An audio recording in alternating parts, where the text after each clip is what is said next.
Danny in LA. Yes. You're live with Eric and V. Well, how's it going? Louisiana.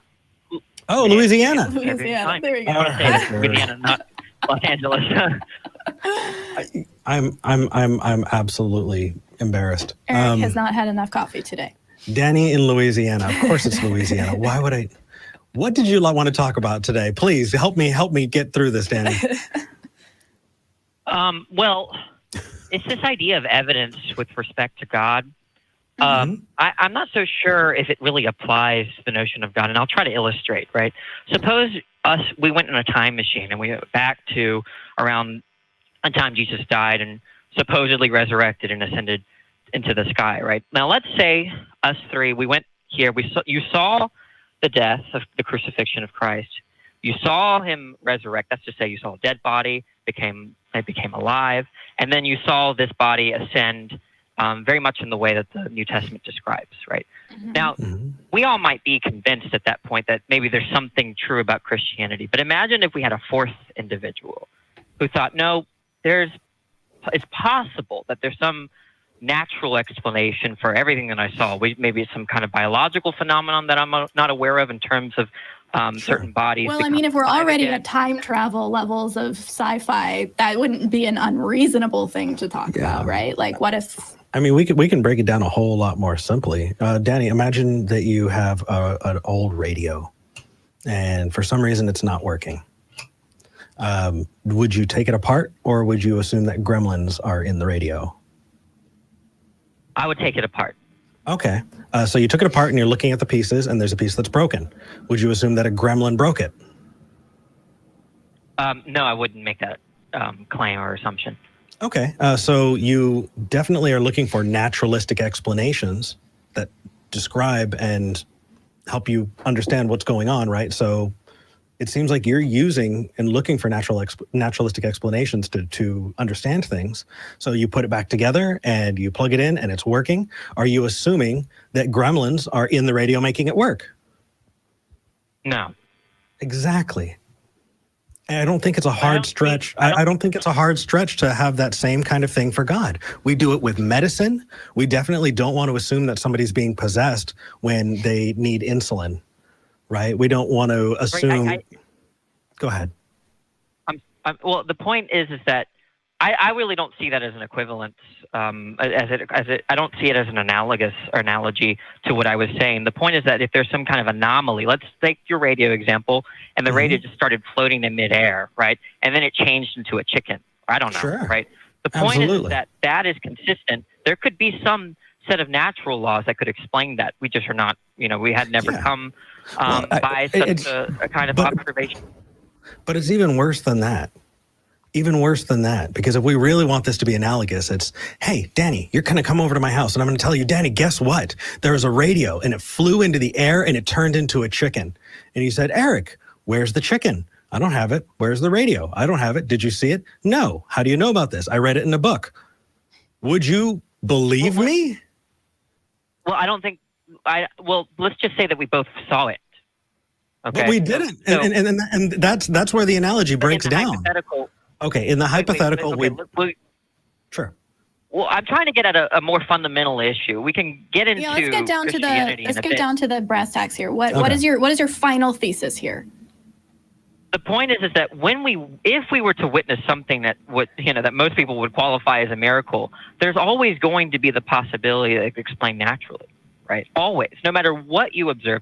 Take any observation, there will be always some possible naturalistic explanation. So you could grant all of the empirical things in the Bible, and isn't that damning? Well, no, so if there is always going to be a naturalistic possible explanation, why would we not pick the natural explanation?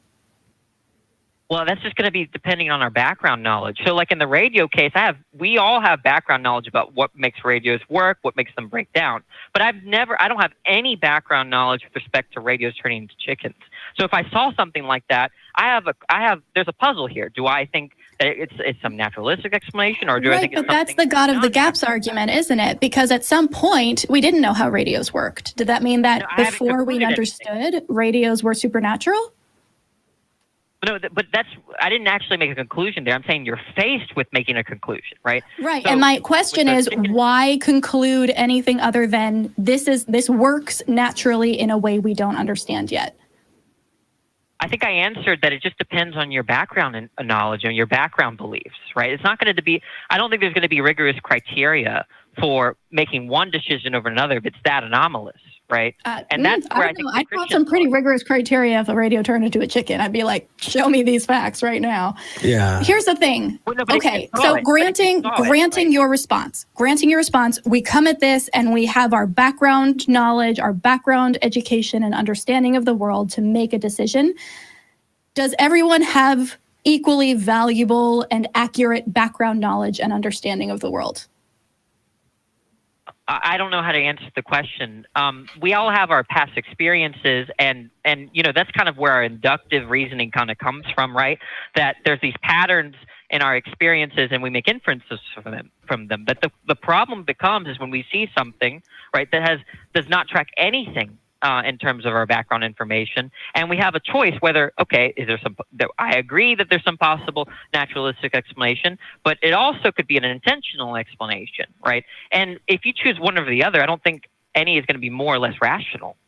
So you're saying, okay, so the idea of correspondence theory of truth versus cohesive theory of truth is essentially what you're getting at here.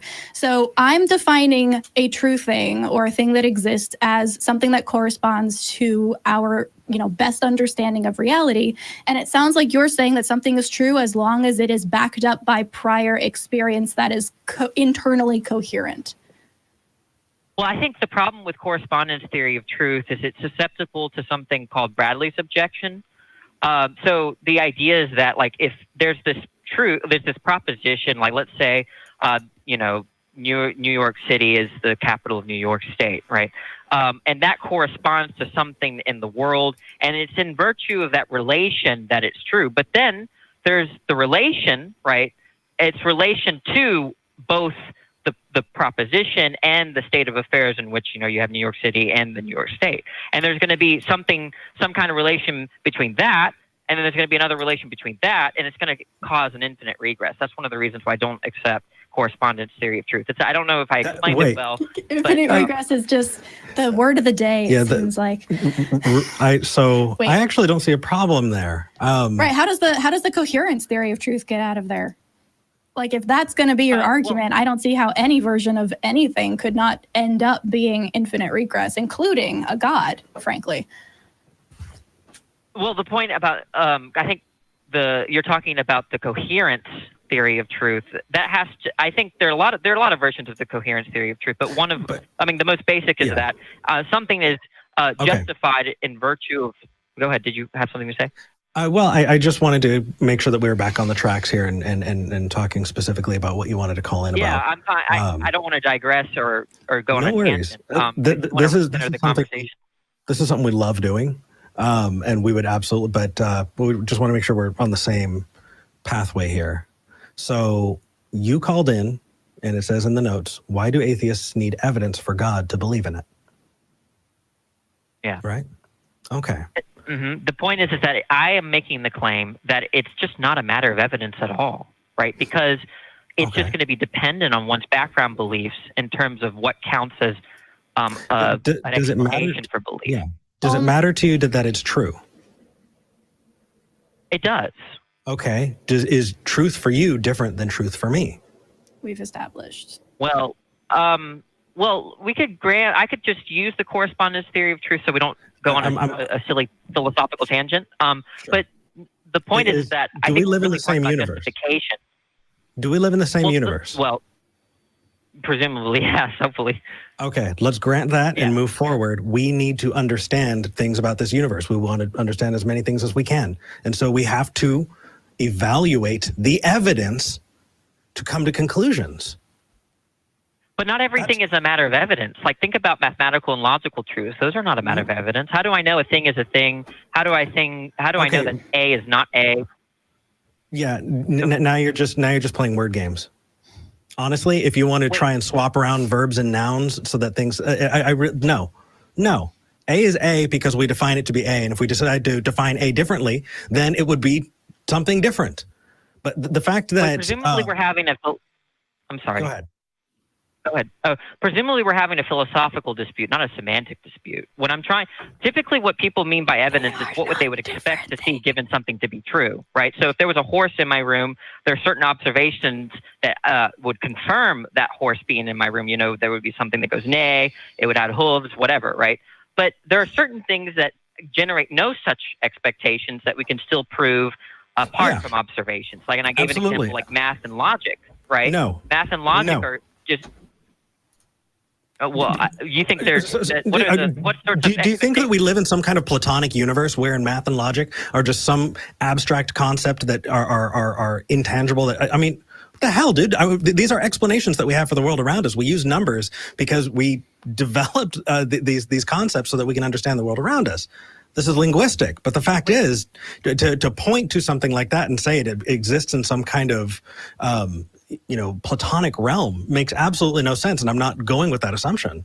How do you explain go ahead. Well, the point is that if you understand evidence the way I just construed it, what you would expect given something to be true is expect to observe, okay? Then I don't see the sort of generation when we talk about the number 9, that it's odd, that's divisible by 3, yada yada yada, right? Okay. So those are all true. Yeah. So let's plant this right back where we started. Okay. Should you expect any kind of evidence for God? Does God answer prayers? I don't think so. Well, it depends on what you mean by answer, but wow, that is a semantic. I thought we weren't talking semantics. Yeah, that is a ridiculous thing on its face, and shame. So okay, we'll leave the God thing and answering prayers on the table. Let's go to opportunity to explain myself. I would ask that you give me the opportunity to explain myself. You could ask God for something. He could hear the prayer, but he might have a different plan in terms of meeting your prayer, right? So what you're saying is essentially God is unfalsifiable. Well, at least as far as prayer is concerned. Okay. God is unfalsifiable. Danny agrees. Why should we believe things that are unfalsifiable? Well, because there are certain things that can be proved to be true that are unfalsifiable, like God or math. Wait. You can't use God to... no. My brain just...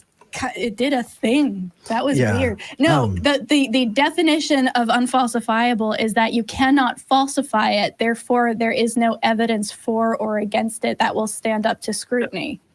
Falsification comes from Karl Popper, right? Karl Popper applied the falsification criteria to empirical empirical stuff, science stuff, right? Okay. But when you're talking, falsification does not apply to logic, metaphysics, and... Go ahead. So you just said God was unfalsifiable, and now falsifiability doesn't apply. And also, if you're going to again compare logic and metaphysics to some kind of platonic thing, I'm out. Because if you want to have that conversation, we can have that conversation on another channel. No. Okay. No, well, we're not going to do that with numbers, and we're definitely not doing that with your God. The point is that you're a naturalist. So what I'm saying is going to be gibberish in terms of relating falsification to everything. I don't know. You are. Okay. This is pretty close to gibberish. I don't know if it's because I'm a naturalist or not, but the point is we both agree that God is unfalsifiable. So I'm good with I'm good with that. That's cool. The time to believe in God then is the time that we all understand that we're the Matrix as well, or some kind of brain in a vat. But there are a lot of things that are true, that are unfalsifiable, that are shown deductively. Because, like I said, if falsification is understood. We'll talk about numbers on your next call. Trust me. All right. I think the way you're treating numbers is painful, but we'll get there. Take care, buddy. All right. Bye. I feel like I just ran around the yard chasing a kid. Yeah. It's that just come back. Where are you going in circles? Define adjective, and then we can talk about numbers. But it's silly.